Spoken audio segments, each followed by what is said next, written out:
कि आगे छतिया के खुनावा से लिखो ही ओ चिट्ठिया, चिट्ठिया के जवाब दी होगे।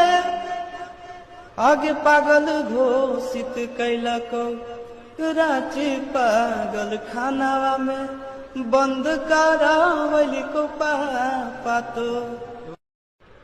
कि आगे छतिया के खुनावा से लिखो ही ओ चिट्ठिया, चिट्ठिया के जवाब दी होगे।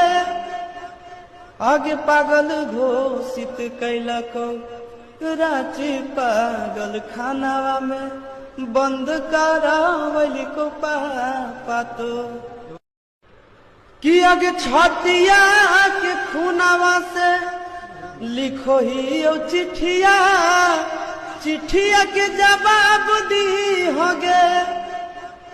आगे पागल घोषित कैला को रांची पागल खानावा में बंद करावली को पापा तो।